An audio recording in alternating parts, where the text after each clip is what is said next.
The council voted to expel Earth. Moments later, humanity declared their own terms. I had 3 minutes left on my speaking clock when Archon Vel raised his hand and called for the vote.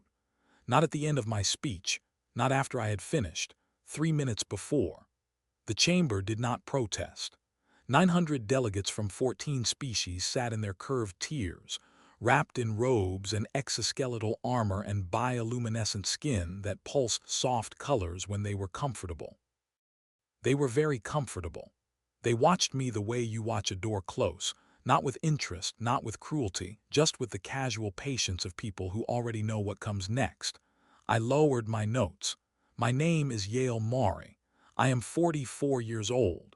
I was born in Bristol, England, on a Tuesday during a rainstorm that flooded the lower streets for 6 days. My mother worked in a shipping logistics firm.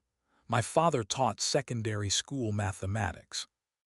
Neither of them ever imagined their daughter would one day stand in a hall carved from a living moon, orbiting a star 40 light-years from Earth, defending the right of 8 billion human beings to exist within galactic civilization.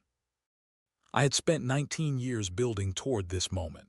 Not this specific moment, not the vote, not the expulsion, not the quiet catastrophe of watching Archon Vel's long fingers curl in that slow practice gesture that meant the discussion is over, but the larger moment, the one where I would finally say something that mattered, where the words I had spent 2 decades sharpening would find their mark. Instead, I watched the vote counter appear above the chamber floor, suspended in light, and I understood that no words I had were going to stop what was already in motion. Let me tell you how we got here. Earth joined the Galactic Council 41 years ago, 3 years before I was born. The joining was not celebrated the way our entertainment media had always imagined first contact would be. There were no great ships descending through clouds, no exchange of gifts, no moment of wonder shared between species who had finally found each other across the dark. What happened was simpler and considerably more humiliating. A Serenthi survey vessel detected our radio emissions and filed a report. The report circulated among council members for 11 years without any action being taken. Then a Duval trade expedition passed through our outer system, noticed we had developed a crude form of faster-than-light travel based on a principle the Council had abandoned 300 years earlier and decided we might be useful. The Duval petitioned for human provisional membership. The Council agreed, not because they wanted us, but because the Duval wanted us and the Duval were worth keeping happy. We were given a seat in the chamber. It was the smallest seat. This was not symbolic. The chair was physically smaller than every other chair in the hall because no one had bothered to measure a human being before ordering the furniture. I sat in that chair for 19 years. I put a cushion on it after the first month. No one ever commented on the cushion. I think they never noticed it, which is perhaps the most accurate summary of humanity's position in the council that I could offer you. Provisional members could speak, but not vote. We could propose, but not ratify. We could object, but could be overruled without discussion. We paid a membership contribution equivalent to 12% of Earth's annual in the form of research data, medical formulations, and engineering schematics. And in return, we received access to galactic trade routes, protection under the Council's Mutual Defense Treaty, and the right to attend meetings where decisions were made about us without our input. For 19 years, I attended those meetings. I learned to read the color shifts in Serenthi skin. I learned which tell syndicate delegates would actually listen if you caught them before the session started.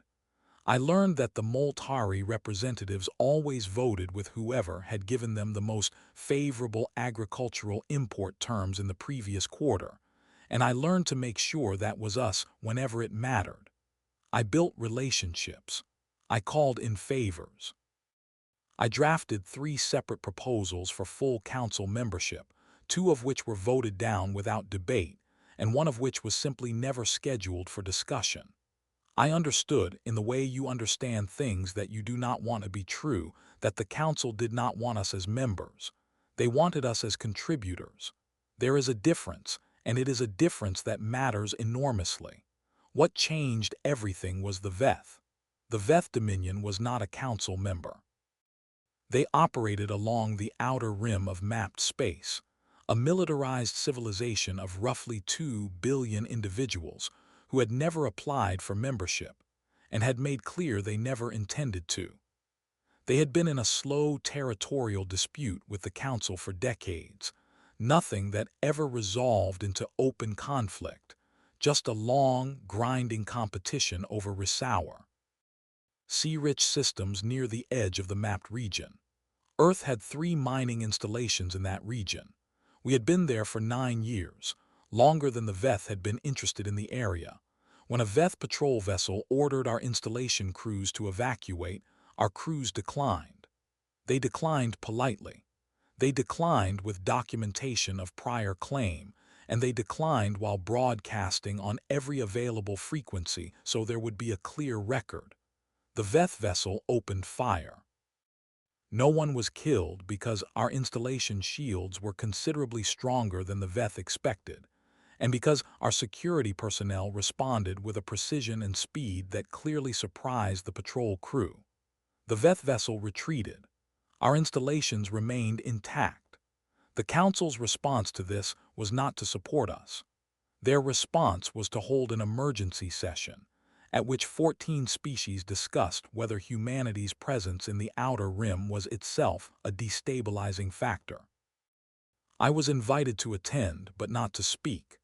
I sat in my small chair, my cushioned, ridiculous, small chair, and I listened to 9 hours of debate about whether we had provoked the attack by simply existing in a region we had legally occupied for nearly a decade. At the end of that session, Archanvel stood and announced that a formal motion had been filed. The motion called for the expulsion of Earth from the Galactic Council on the grounds that humanity represented, and I am quoting from memory, a pattern of escalatory presence incompatible with the maintenance of Council stability. I did not visibly react. I had learned over 19 years that the most unsettling thing you could do in that chamber was remain completely still when everyone expected you to flinch. I sent one message. It went to one person. The encryption was military grade, routed through 4 relay stations and disguised as a routine data packet inside a larger trade transmission. The message was 7 words. They are going to vote us out. The reply came back in 40 minutes. It was 4 words. Fleet is already moving. I want to be honest with you about something.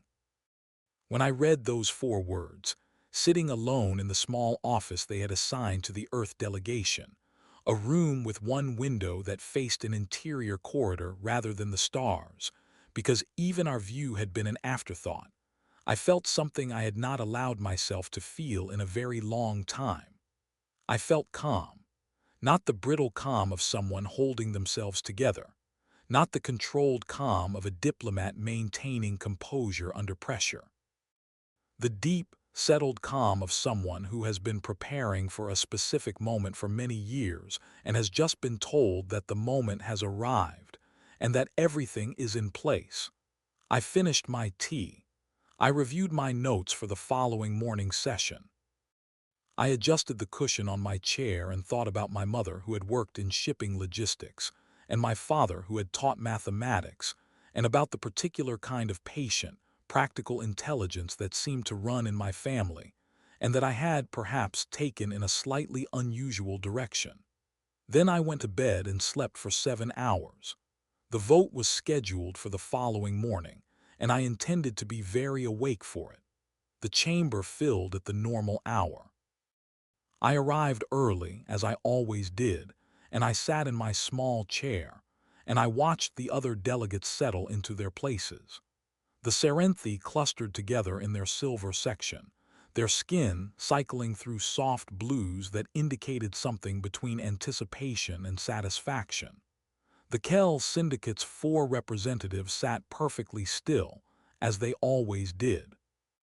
their mechanical augmentations making it impossible to tell whether they were paying attention or running internal calculations, which were, for them, the same thing. Archon Vel took his position at the central podium. He was tall, even by Serenthi standards, and he wore the ceremonial layered robes that indicated a formal proceeding, rather than a working session. He had dressed up for this. He wanted it to feel like an occasion. He gave me 4 minutes to speak. I took all 4 of them. I spoke clearly and without drama. I reminded the chamber of the 41 years of contributions Earth had made. I cited specific figures for the medical research we had shared, research that had extended the average lifespan of 3 council species by measurable years. I cited the engineering protocols we had developed that now underpin 60% of the council's inter-system transit infrastructure. I cited the diplomatic resolutions we had helped broker, the conflicts we had helped prevent, the 17 separate occasions on which human personnel had participated in council defense operations and performed without a single incident of misconduct. I did not beg. I did not apologize. I made the case clearly and I made it well. And when the 4 minutes ended, I stopped speaking and I sat down. The vote proceeded. 9 in favor of expulsion, 1 against. Mine, which was non-binding. The light counter above the chamber floor confirmed the result in 4 languages simultaneously. Archonval looked at me across the chamber. He smiled.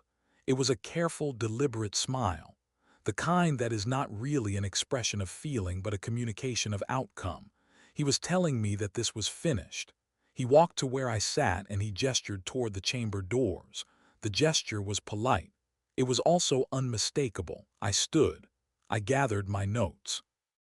I picked up my cushion, and this part I want you to understand because it matters. I picked up my cushion from the small chair, and I tucked it under my arm like I was carrying something I fully intended to use again somewhere else. Archonval watched me do this. He said nothing. I walked past him toward the doors. I did not look back. There was no reason to. Everything I needed to see was 40 light-years away and moving at speeds that the Council had not yet had occasion to measure. 72 hours, the official notice said.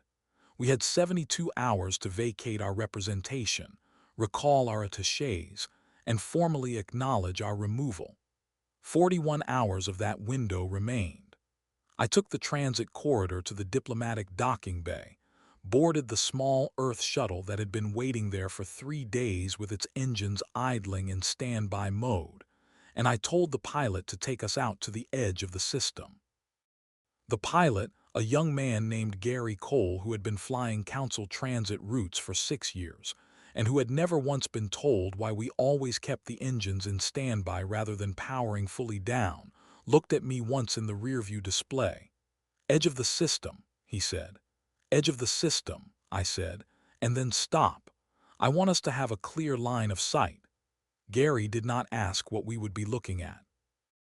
He had been around long enough to understand that when the ambassador stopped talking, it was time to start flying. We cleared the docking bay and began the transit out through Selenarch Prime's orbital lanes, past the great curve of the Council's administrative stations, past the docked vessels of 14 species, past the outer platforms where resource shipments were processed and logged, and fed into the economic machinery that kept galactic civilization moving. I looked out the viewport at all of it. I thought about a small chair. I thought about a cushion. I thought about 19 years of being useful and dismissed simultaneously. Then I thought about those 4 words and I watched the stars and I waited. The stars at the edge of Selenarch Prime's system are different from the ones near Earth. They look colder somehow, even though light does not have temperature. It is something about the density of the star field out here, the way the distant galaxy arm curves differently, the particular shade of dark between the points of light. I had spent a lot of time looking at stars in 19 years. I had become something of an unintentional expert on the way they looked from different coordinates. Gary Cole had parked us at a clean stop point, just past the 6th orbital marker, exactly where I had asked. The engines ran in quiet maintenance mode.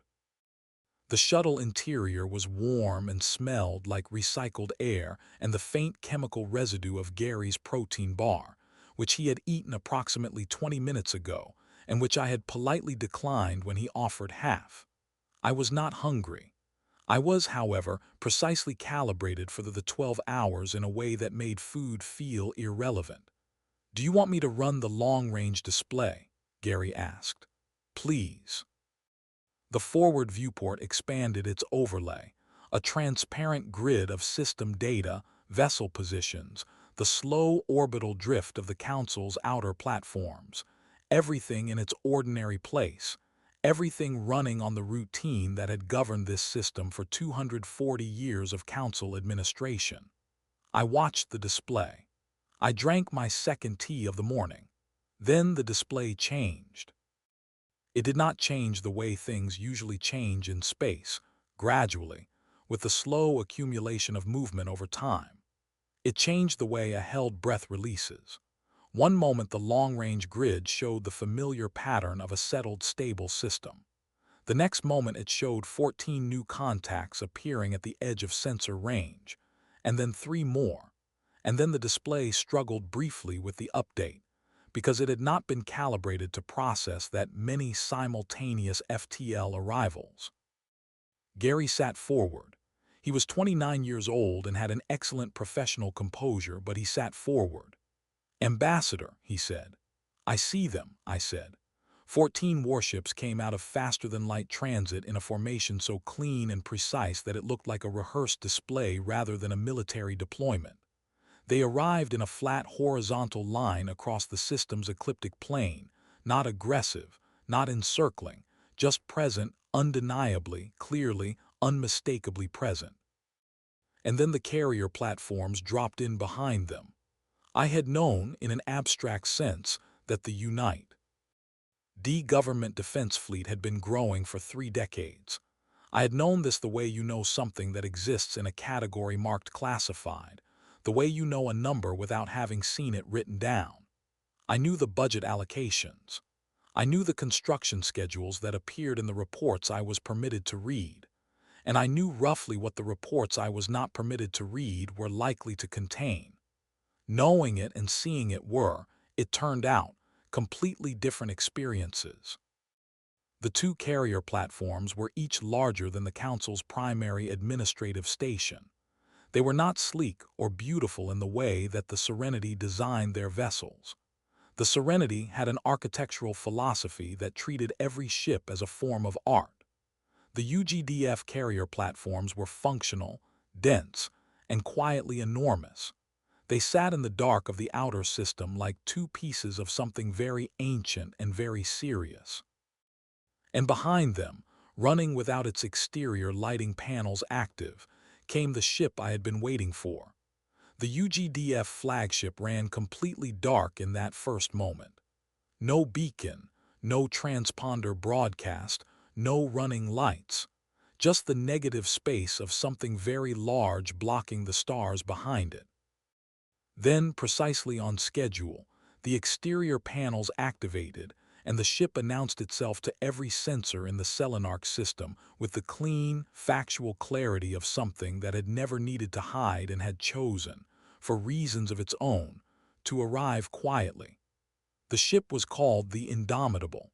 I had met Admiral Dara Osai twice in my life.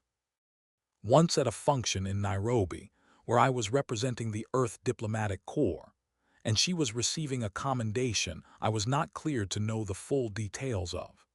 Once in a brief video conference 6 years ago, arranged through secure military channels, during which she had said very little, and I had said exactly what I needed to say, and we had understood each other completely. She was now broadcasting on the system-wide emergency channel. Not encrypted, not restricted, not formatted for any particular recipient. Open to every vessel, every station, every delegate's personal receiver, every Serenity skin sensor array that might be picking up the signal. Her voice was even, not dramatic, not raised, the voice of someone reading a prepared statement they believe in the same way a person reads coordinates, clearly, accurately, without embellishment. This is Admiral Dara Os, commanding the United Government Defense Fleet. We are transmitting from the outer orbital region of the Selenarch primary system. We are not here in a hostile capacity. We have not engaged any weapon systems. We are here to deliver a formal communication on behalf of the people of Earth. I watched the long-range display. The Council's defense platforms had activated. I could see the sensor bloom that indicated their targeting systems coming online. 3 Council patrol vessels had moved to intercept heading, which meant they were pointing in the fleet's direction without actually closing the distance, which was precisely the response of people who understood they were looking at something they could not successfully engage, and were going through the procedural motions anyway. The Indomitable did not move. None of the 14 warships moved. The carrier platforms sat exactly where they had arrived. The formation held steady, and the stillness of it was more eloquent than any maneuver could have been. Archonval's voice came onto the channel 12 seconds after Os's broadcast ended. His translation matrix was operating. I could hear the slight processing delay that came with real-time cross-species language conversion. This is an unprovoked military intrusion into Council sovereign space, he said. You will withdraw your vessels immediately or face the full response of the Council's combined defense coalition. There was a pause of approximately 4 seconds. Then Os said, "We have received the Council's decision regarding Earth's membership status. We are here to deliver Earth's response. If you would like to hear it, we are transmitting now. If you do not wish to hear it, the transmission will still occur. We simply wanted to extend the courtesy of notifying you." And then she began to read. I had read the document myself 3 days ago in a session with Earth's legal directorate that had lasted 14 hours and had involved 7 separate departments and 1 retired judge from Cape Town, named Henry Adkins, who had been brought in specifically because of his expertise in the legal architecture of international declarations, which was, everyone agreed, the closest human precedent for what they were writing. I had read it. I had contributed to it in small ways.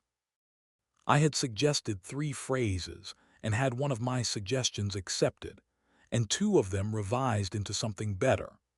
But hearing it read aloud in Dara Os's measured voice broadcast across the entire Selenar system while 14 warships sat at the edge of sensor range, and every Council species in that chamber and on those stations listened whether they wanted to or not, that was different. That was the thing itself becoming real. It was called the Declaration of Human Sovereignty and Independent Terms. It began, and I am recalling this as exactly as I can, with the following. The people of Earth, through their elected government and authorized military and diplomatic representatives, hereby declare that the decision of the Galactic Council regarding Earth's provisional membership is acknowledged, is recorded, and is rejected, not as an act of aggression, not as a demand for reversal. It is rejected because it is irrelevant. Earth standing in this galaxy is not contingent on the Council's permission, has never been contingent on the Council's permission, and will not be contingent on the Council's permission going forward. Gary Cole had stopped doing anything else. He was simply listening, his hands in his lap, his eyes on the display. The declaration continued for 47 minutes. It detailed the establishment of a new interstellar body, the Human Compact. Structured legal, with a formal charter that had been drafted over 3 years by a working group that included legal scholars, economists, military strategists, diplomatic experts, and representatives from 11 other species who had been consulted in private, and who had, it turned out, been waiting for exactly this kind of invitation. The compact was not a replacement for the Council. The declaration was very precise about this. The compact was a parallel structure operating under its own laws, governing its own space, and managing its own relationships with whoever chose to engage with it. Any species wishing to trade with human territories would negotiate directly with the compact. The Council's tariff structures, import restrictions, and trade licensing frameworks would have no authority in compact-aligned space. Any existing trade agreements between Earth and Council member species were being formally reclassified as bilateral agreements between Earth and those individual species, independent of Council oversight. The Compact's defense doctrine made clear that human space would be defended by human forces without reference to the Council's defense coalition, and that the UGDF's rules of engagement were now governed by Compact Charter rather than Council Treaty. And then came the clause that I had suggested in its revised form, which was better than what I had originally written. It stated that any species currently under Council membership that had experienced sanctions, trade restrictions, forced renegotiation of terms, or any other form of political pressure from the Council's majority bloc within the previous 30 years, was invited to submit a formal inquiry to the Compact regarding membership or observer status. I had originally written may apply. The legal team had revised it to is invited. The difference mattered. May apply was permission. Is invited was welcome. When I finished reading, the channel was silent for 11 seconds. I counted them. Then Arconville spoke again, and his voice had changed in a way that I recognized immediately, because I had been watching Serenity delegates for 19 years, and I understood what it meant when the careful smoothness left their speech, and something more pressured came through underneath. "This is an act of war," he said. "You have brought a military fleet into sovereign space and issued a unilateral declaration. This will be treated as an act of war." Osai's reply came without hesitation. "We fired no shots," she said. "We broke no treaties. Earth holds no treaties with the Council, having been expelled. We have not approached any station, vessel, or installation. We entered unclaimed outer orbital space and broadcast a legal document. If that constitutes an act of war under Council definitions, we suggest the Council review its definitions." Another silence. "We will be departing this system in 6 hours, Osai continued. "We will leave a single communications relay at this position. Any Council member species that wishes to make contact with the Compact delegation may use that relay. The channel will remain open." Then she went quiet. The display showed the 14 warships still in their clean horizontal line, the carrier platform still motionless, the Indomitable still dark at its edges, lit at its core, sitting in the outer dark of Selenarch Prime system like something that had always intended to be there.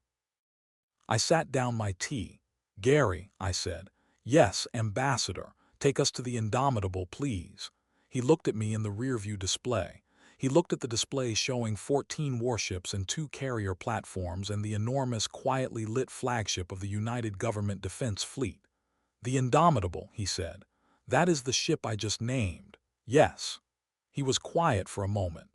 Then he said with the particular tone of someone who has just understood that, "They are living inside a moment that will be talked about for a very long time. Ambassador, am I going to be in the history files? I considered this.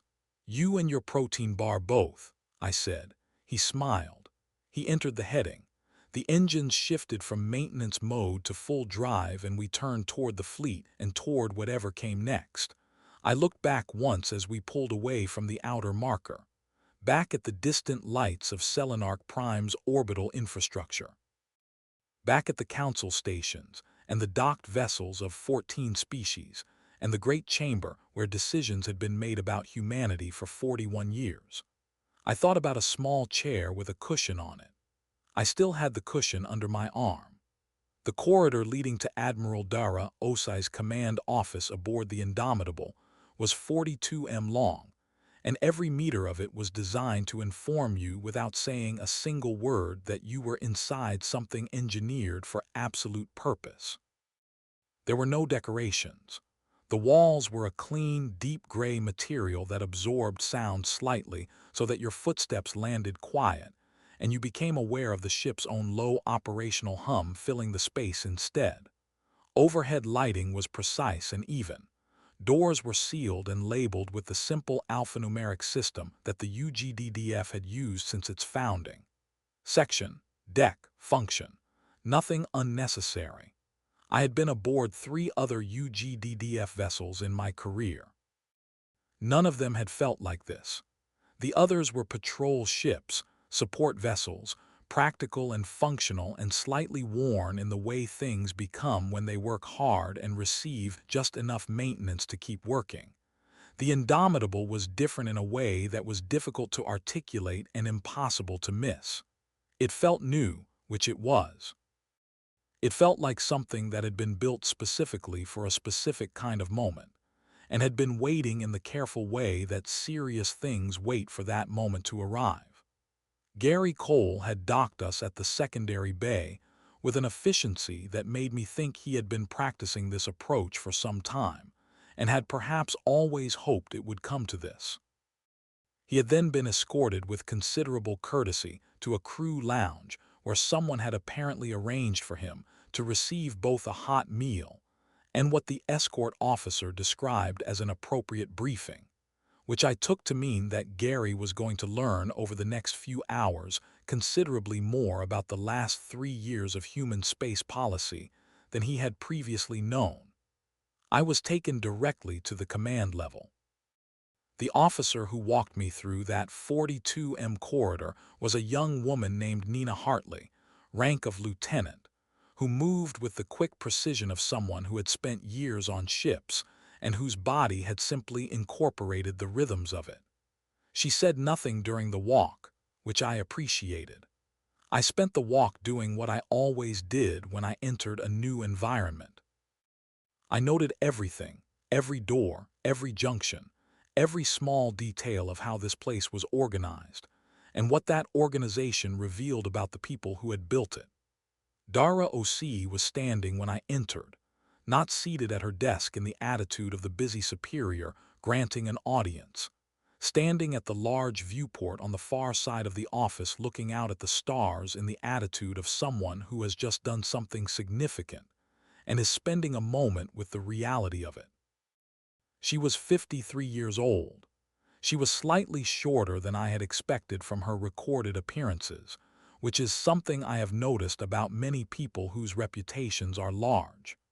They tend to be shorter in person, as if their physical self is quietly amused by how much space their ideas take up. She had the compact, economical build of someone who had maintained physical fitness not as a performance, but as a professional requirement for so many years that it had become simply how she was built. Her face was still, watchful, and precise. She turned when I entered. We looked at each other for a moment in the way that people look at each other when they have been corresponding through encrypted military channels for 6 years and are meeting for all practical purposes for the first time. "Ambassador Mari," she said. "Admiral Osai," I said. She gestured to the 2 chairs positioned near the viewport. We sat.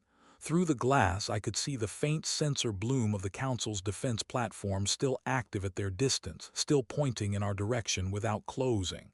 "How did they take it?" she asked. "Vel called it an act of war." She nodded once, the way you nod when something happens exactly as predicted. "And the others?" The Duvari delegation went off-channel within 3 minutes of the broadcast ending. The Moltari representative left the main chamber shortly after.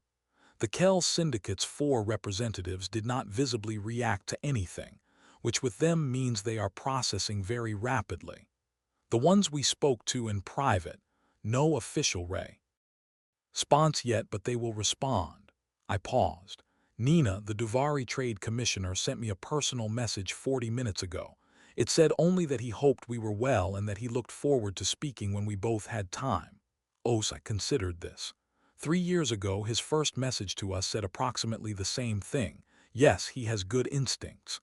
We sat for a moment with the quiet between us. Outside, the stars did not care about any of this, which was, in its way, steadying. "The relay?" I asked. "In position, broadcasting. 3 incoming connections in the first 2 hours. I had not expected 3. I had estimated perhaps one in the first 24 hours. Which species? She told me. I will tell you what she told me. Two of the three were species I had anticipated. The third was not. The third was a species that had been a founding council member for over 100 years. A species that everyone, including me, had assumed was secure in its council alignment. A species that had apparently been waiting with extraordinary patience for something that looked like a credible alternative. I sat with that information for a moment. The terms regarding the invitation clause, I said, the one about species that have experienced council pressure. Yes, how many qualify technically? Osei looked at me steadily. We counted across the past 30 years using the council's own archived records. 27 species. She let that number settle before she continued. We did not put that number in the declaration. We decided it would read as inflammatory. It would have been accurate. Accuracy and inflammation are not mutually exclusive. The corner of her mouth moved in what was, for Dara Osei, approximately a smile. 27 species, most of them small. Several of them with resources the council values. All of them with institutional memory of having been treated in ways they did not appreciate. I thought about all of those species. I thought about all of those chairs. I wondered how many of them had cushions. What is the fleet's next move? I asked. We will hold this position for 6 hours as stated. Then we withdraw to the intermediate zone outside Council sovereign space, inside the corridor between Council territory and the outer rim. We will remain there. She paused visibly. Visibly, I repeated. The Council's defense coalition has, we have assessed, a response window of approximately 96 hours before their political cohesion begins to fragment. Their member species do not all agree on how to characterize what has happened.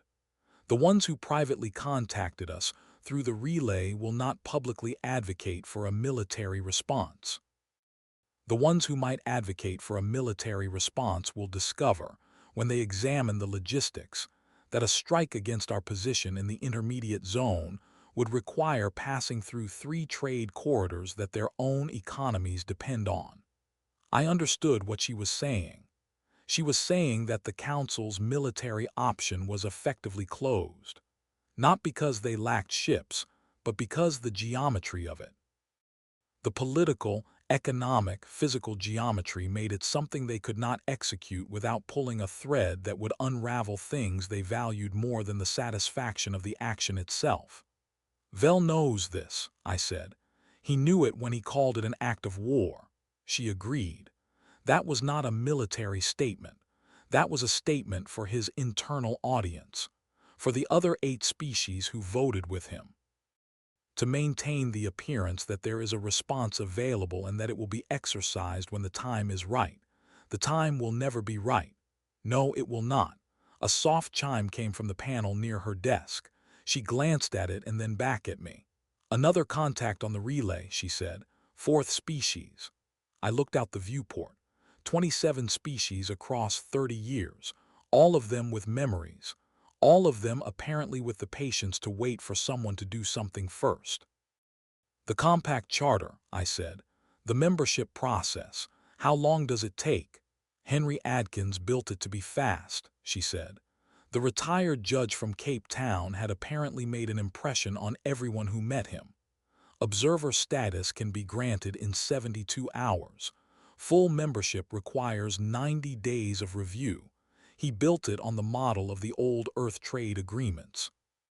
The ones from the early trade century before the unified government, when individual nations had to be able to respond quickly to opportunity. He understood what we were building.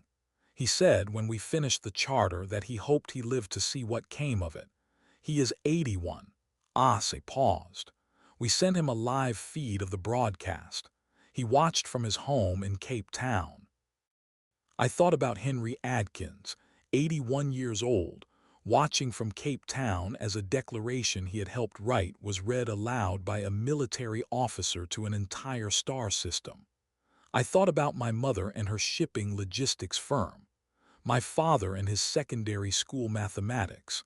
I thought about a lot of things in that moment that I am not going to write down because some things belong to the inside of a moment and not to the record of it. The council will send a formal diplomatic protest, I said, returning to business because business is what I am built for. They will argue the declaration has no legal standing under galactic law. Correct. We will argue that galactic law, as codified by the Council, specifically reserves sovereign legal authority to each member species within its own territorial space, and that the Declaration is an exercise of that reserved authority. Henry's argument. Correct. And we will win that argument because the Council wrote the law that supports our position 30 years ago to protect their own member species from external interference. I paused. They wrote us a door and never noticed. That is also Henry's phrase. I laughed. It was the first time I had laughed in approximately 48 hours, and it felt like unclenching something that had been held tight for too long. Ase watched me with an expression that was not quite a smile but was something in the same neighborhood. The relay chimed again. Fifth species. I pulled out my notes. Tell me about the 3 species that made contact in the first 2 hours, I said. Everything, starting with the one I did not anticipate. Osa told me. And we worked through the night while the fleet held its position in the outer dark of Selenarch Prime System, and the Council's defense platform stayed active and pointing, and the relay accumulated contacts like a quiet, patient record of a world in the process of rearranging itself. I did not sleep. I did not need to.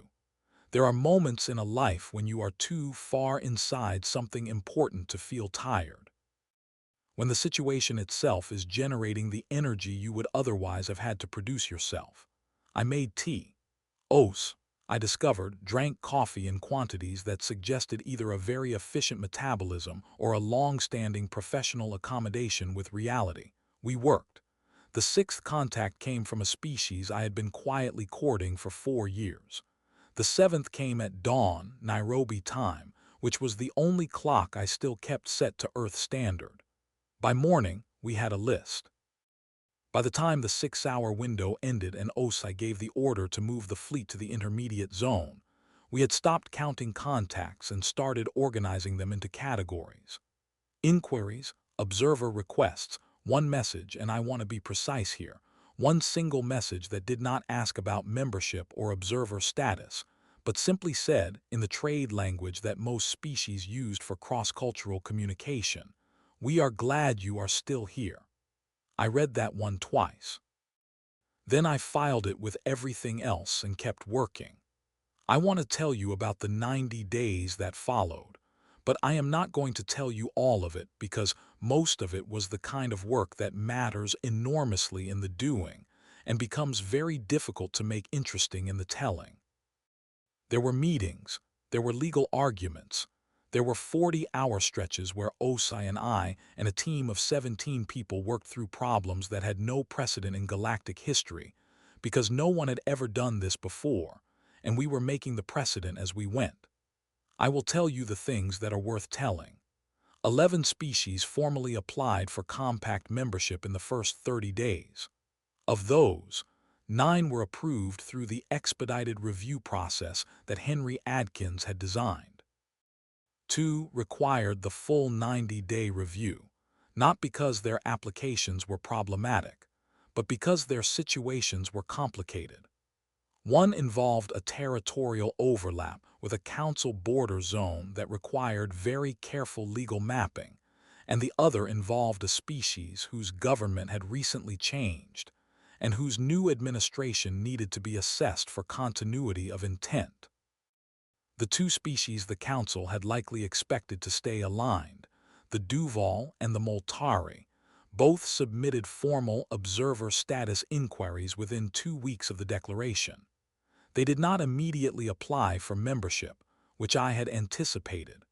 Both of them were making rational economic calculations. They were council members who had also been very large trading partners with Earth for 30 years. They were weighing what they stood to gain from compact alignment against what they stood to lose from council displeasure. I understood their position completely, and I respected the care they were bringing to it, and I made sure that every conversation we had with their representatives communicated, without pressure, that the door would remain open on our side for as long as it took. The Kell Syndicate sent a message exactly 32 days after the declaration. It was addressed to me personally rather than to the compact delegation as a whole, and it said, in characteristically precise Kell language, that the syndicate wished to schedule a series of consultations regarding the technical specifications of the compact's trade licensing framework, as the syndicate had concerns about several clauses that it felt might create inefficiencies in multi-party exchange arrangements. I recognized this for what it was. The Kell Syndicate did not complain about inefficiency in frameworks they had no intention of using. They were coming. They were just coming in the way the Kell always came to things, through the technical details, because the technical details were where they were most comfortable and where they felt most in control. I scheduled the consultations. The Council's formal diplomatic protest arrived on day 18. It was, as predicted, a lengthy document arguing that the declaration had no legal standing and that the compact had been constituted in violation of Council interstellar governance protocols. Attached to it was a secondary document outlining the trade and travel restrictions that the Council intended to impose on human space as a punitive measure. We had expected both documents. We had, in fact, been looking forward to the second one, because the second one gave us the opportunity to demonstrate something that the Council had apparently not considered. The restrictions applied to Council member space.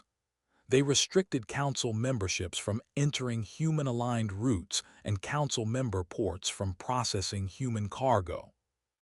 What they did not, could not, restrict was the 9 species that were now compact members who were no longer bound by Council trade protocols in their dealings with us.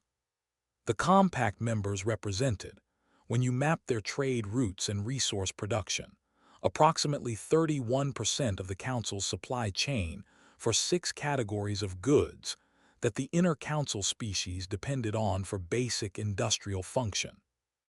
When the restriction document was published, I sent a very polite note to each of the 9 compact member species informing them that the new Council restrictions did not apply to them, and that trade with human space would continue on the existing agreed terms. None of them changed their trade flows. The Council had imposed restrictions on themselves. On day 47, Vel sent a personal communication. It came through an intermediary, a Serenthi trade liaison who I had known for 12 years, and who had the particular pained expression of someone required to deliver a message they have significant personal reservations about. The message asked whether the compact would be willing to enter into dialogue regarding a possible reintegration framework through which Earth's relationship with the Council might be, and I am paraphrasing very slightly, restructured in a mutually beneficial manner. I read the message 3 times. I considered it for approximately 45 minutes, which is how long I allow myself to enjoy something before I return to work. Then I drafted a reply. It was 3 sentences. It said that the compact was always willing to engage in dialogue with any party regarding matters of mutual concern. It said that the compact's position regarding its own legal standing, charter structure, and trade framework was not subject to revision as a precondition of such dialogue.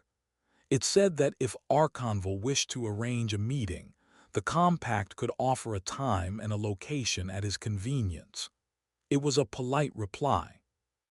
It was also, if you read it carefully, a reply that answered precisely nothing while appearing to answer everything, which is a technique I had spent 19 years perfecting in exactly that Council chamber that had recently voted me out of it. The meeting was scheduled for day 89. 1 day before the 90-day formal review period ended. This timing was not accidental. Vel was a good enough diplomat to want to make the gesture before the review completed, so that it looked like engagement rather than concession. I let him have the timing. It cost nothing, and it gave him something to tell his internal audience. The location was the administrative center on Verath Station, a neutral installation about 4 light-years from Selenarch Prime that had been used for interspecies negotiations for 160 years. The Compact's legal team had suggested it. The Council's team had agreed without objection, which told me that they also recognized it as the appropriate venue for what this meeting actually was. I traveled to Verath Station on a UGD-DEF escort vessel, not a warship, but a fast diplomatic courier that had been newly commissioned and given the registration designation of a compact vessel, rather than a UGD-DEF vessel, which was a small detail that mattered more than its smallness suggested. I was met at the docking bay by Arkanvel's senior aide, a Serenthi official named Kress, who was young by Serenthi standards, only about 60, and who had the manner of someone trying very hard to project a confidence they were not entirely feeling. Kress had been in that chamber when Vel cut off my speech. I remembered exactly where Kress had been sitting. I greeted Kress with complete warmth and no reference to any of that. We were taken to the negotiation suite, a large, well-appointed room with a central table designed to seat delegations from up to 6 species simultaneously. The council delegation was already present when we arrived. Vel himself, 2 advisors, and a legal representative.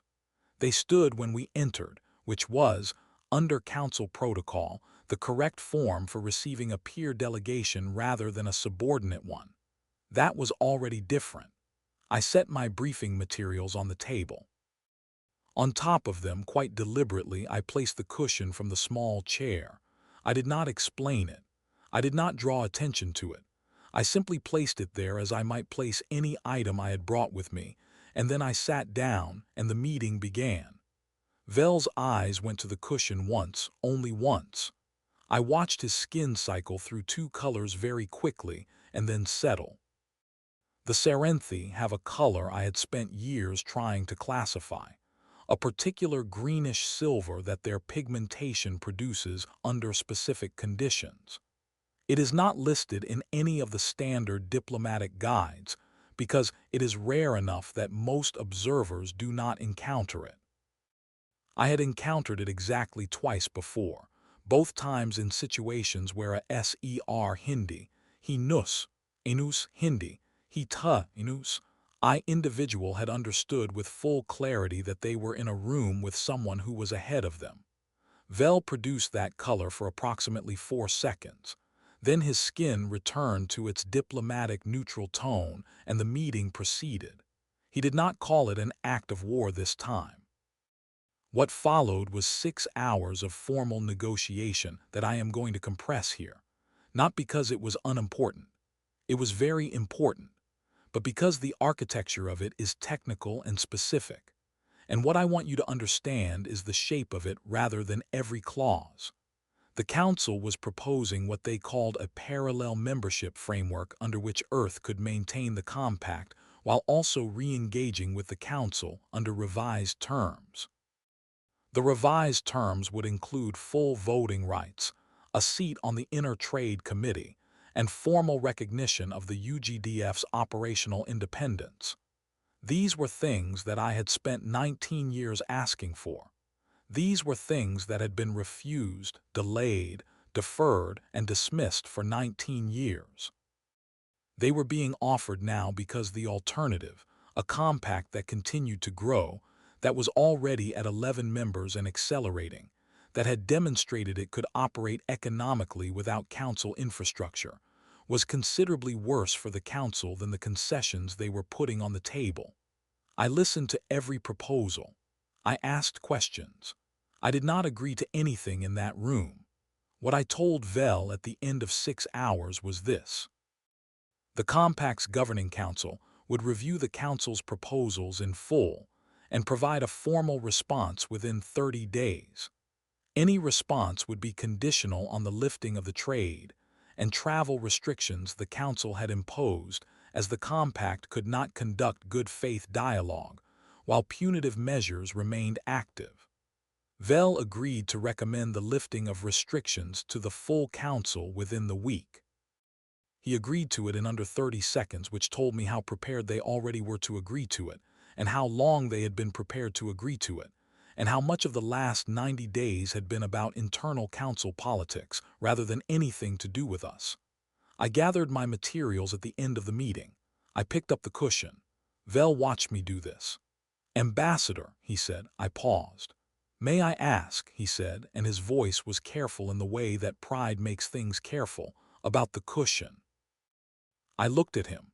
I thought about a small chair at the back of a large room.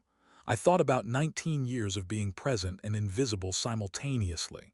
I thought about 7 words sent through an encrypted channel and 4 words received back, and about Gary Cole eating a protein bar in a shuttle at the edge of a star system while history arrived in a clean horizontal line. "It is from the chair I sat in for 19 years, I said, "in the council chamber." He was silent. "I brought it with me when I left," I said. "I thought it might be useful." I did not explain what I meant by useful. I did not need to. Arkin Vell was a good diplomat, whatever else he was. He understood what I meant. I walked out of the negotiation suite, through the corridor, back to the docking bay, and onto the compact courier that was waiting for me. I sent a brief message to Dara Osai, day 89, successful. Then I sent a longer message to a retired judge in Cape Town. I told Henry Adkins what had happened. I told him about the meeting, the proposals, the color of Vell's skin when he saw the cushion on the table. I told him what Vell had said and what I had said back. I told him that we were not done, that we had 30 days to respond, that the Compact's governing council would meet and debate, and that there were members of that council who would argue for full independence rather and any form of re-engagement with the council, and they would not be wrong to argue it, and the debate would be long and real and worth having.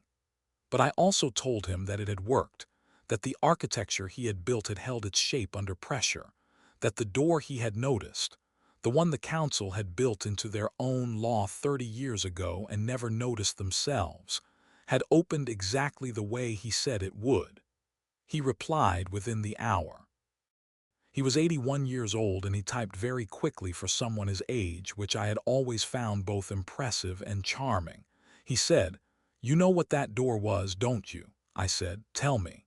He said, "They built it to keep people out, but doors work both ways. That is the first thing they teach you in property law. A lock keeps people in as much as it keeps people out." I read that twice. Then I put my notes away, and I looked out the viewport of the courier at the dark between the stars, and I thought about the next 30 days and the 30 after that, and everything that was going to have to be built and argued and negotiated and decided before any of this settled into the shape it was going to take. The compact had 11 members. The relay was still accumulating contacts. Henry Adkins was still sending messages from Cape Town. Gary Cole was, last I heard, flying a new route, a compact designated corridor that had not existed 4 months ago in a ship that had been commissioned specifically for compact service. He sent me a message when he flew it for the first time. It said, "Ambassador, I am in the history files." I checked. I told him to fly safely. He said he would. 6 months after the declaration, I stood in the Compact's first permanent assembly hall, and I watched 11 species settle into chairs that had been designed to fit all of them. That sounds like a small thing. It was not a small thing. It had taken 4 months and considerable argument to get the chairs right. The Compact's first infrastructure team, 8 people, 3 species, one very strong opinion from a structural engineer named Paul Vega who had emigrated from Melbourne, and who took chair dimensions with a seriousness that I found both unusual and completely admirable, had spent weeks on it. The brief was simple and absolute. Every chair in the compact assembly hall would be sized correctly for the species sitting in it. Not approximately correct, not close enough, correctly. Paul Vega delivered on this. He delivered it 2 weeks late and 30% over the materials budget, and without any apology for either. Because Paul Vega was the kind of person who finished things the right way and considered that sufficient justification for whatever it took to get there. I had never worked with anyone quite like him before. I intended to keep working with him for a very long time.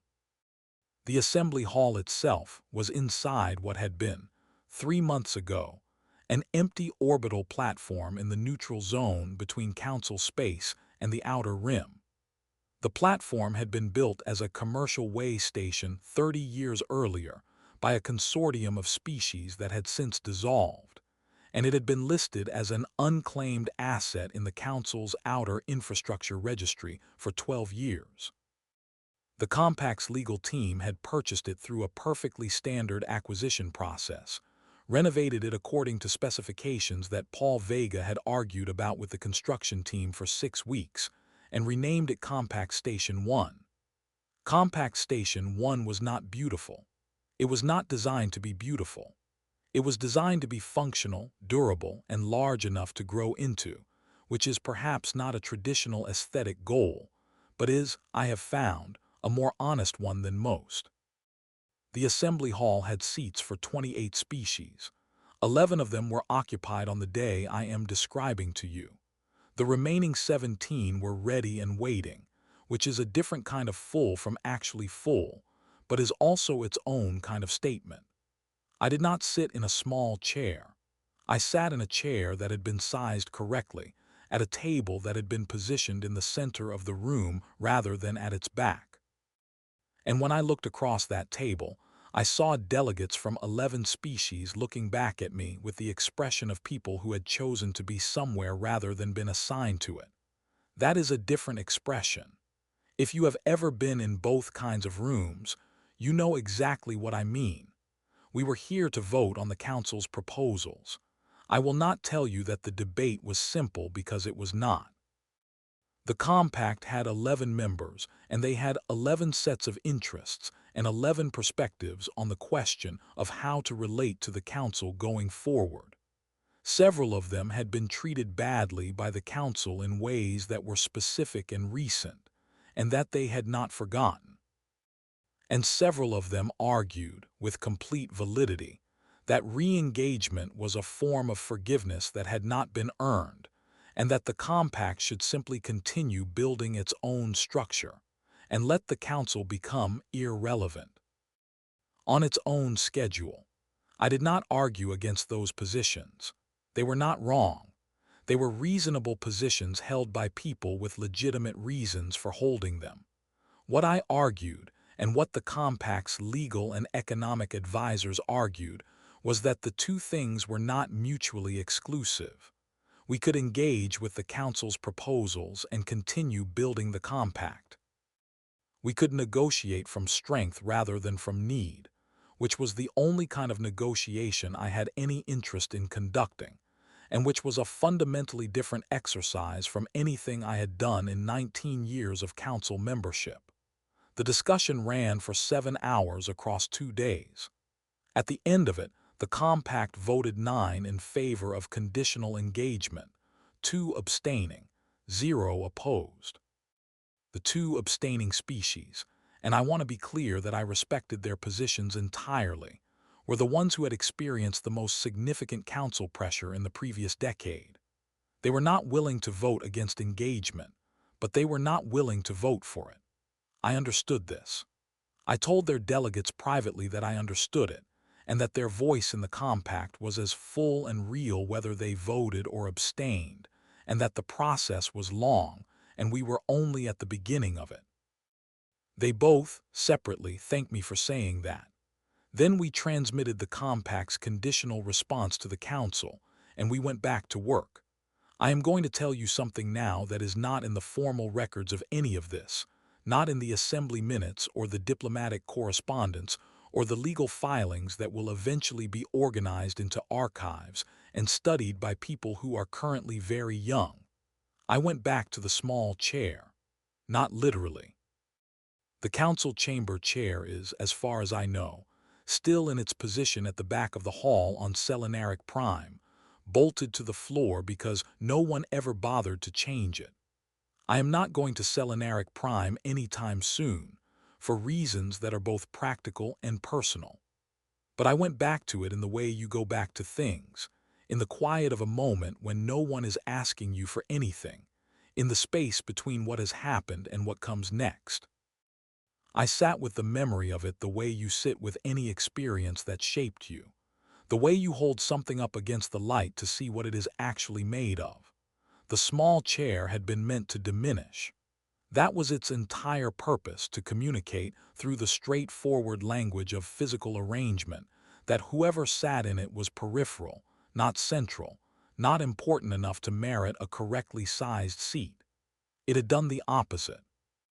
Because the thing about being placed at the margins for a very long time is that from the margins you can see everything.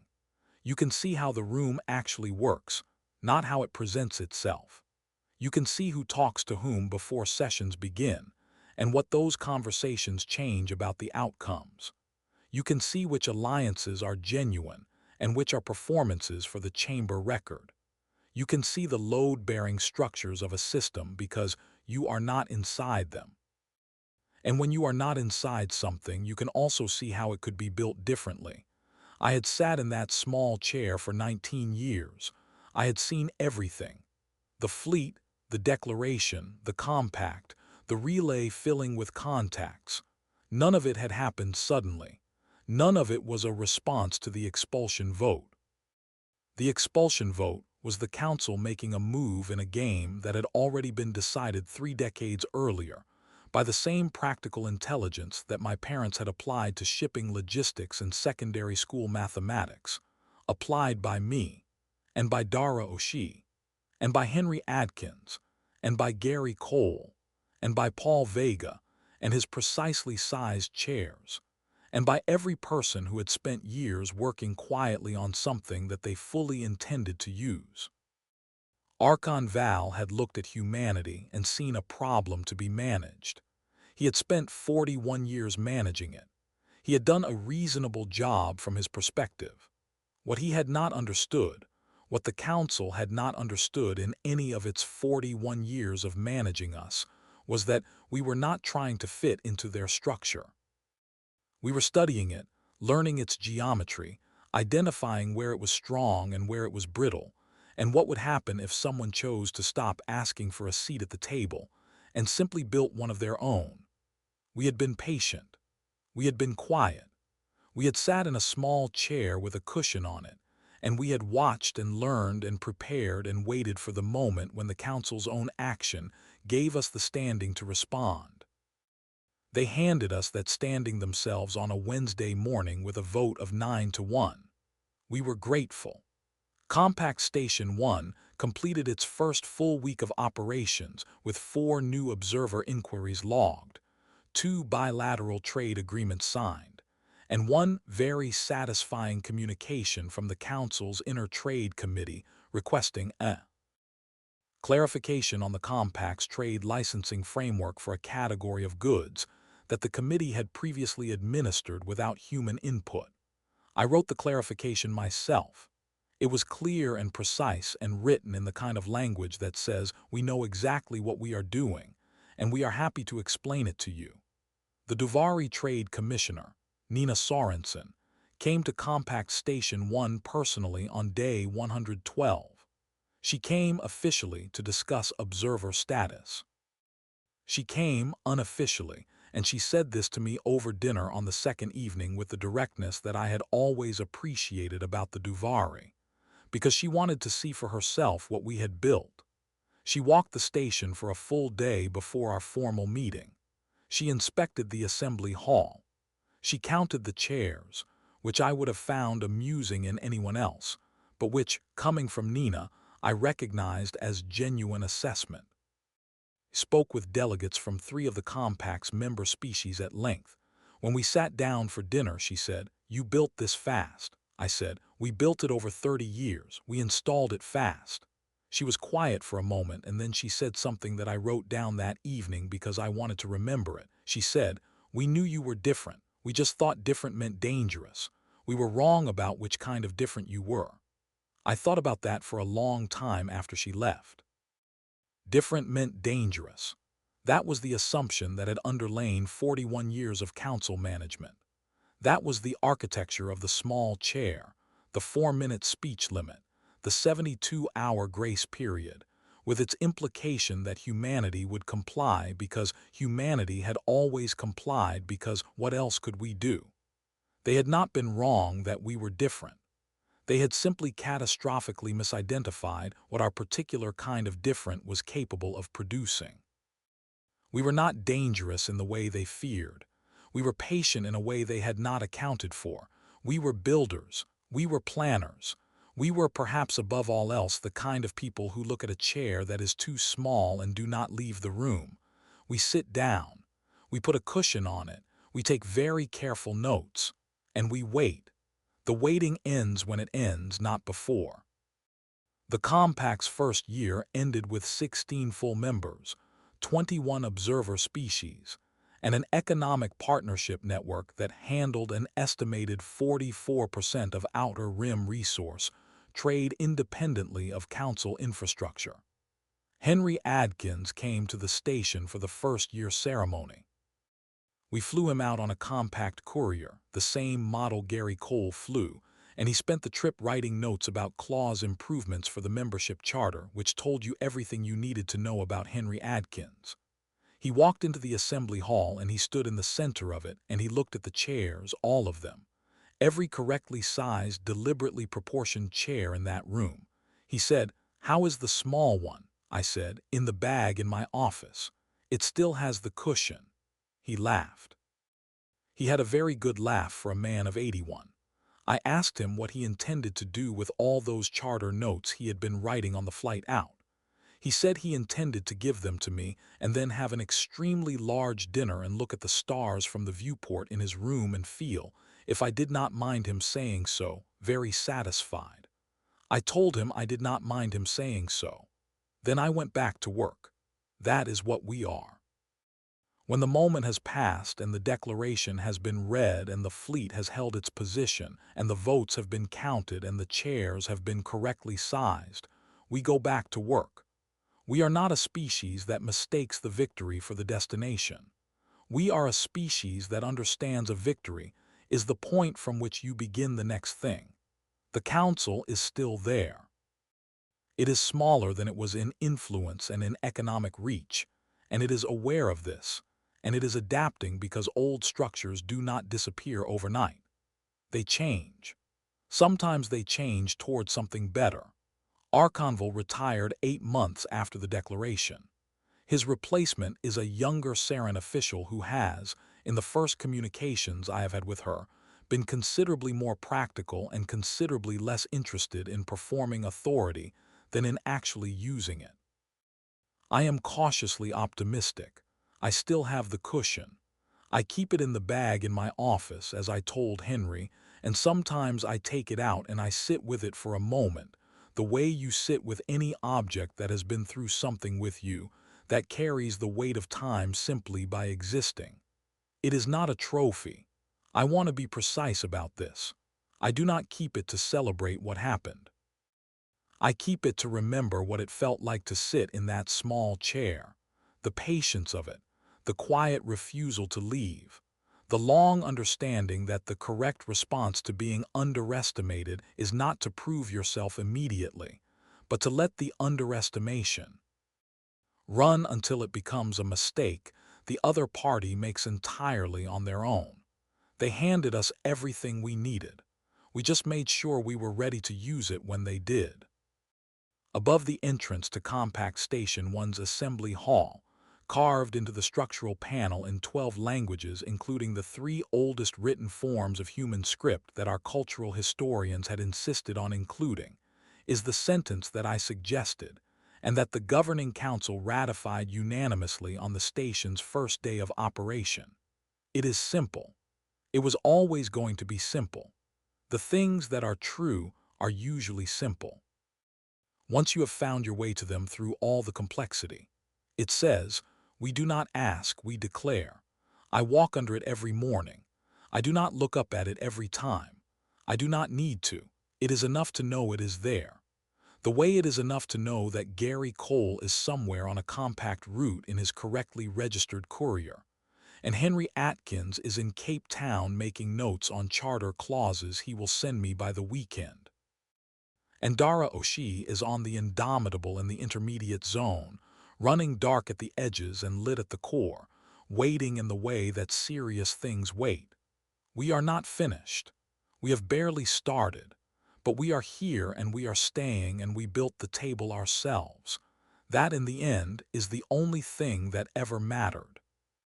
If you enjoyed this story of humanity's quiet patience finally paying off, hit that like button so more people can discover this channel. If this is your first time here, make sure to subscribe and turn on the notification bell, because every week we bring you brand new HFY stories where humanity is underestimated, until the moment we show the galaxy exactly what we're capable of. Drop a comment below and let me know, if you were sitting in that council chamber, would you have kept quiet and waited? Or would you have walked out on day one? If you believe humanity always finds a way, type this in the comments. We do not ask, we declare. See you in the next story. Until then, stay patient, stay strong, stay human.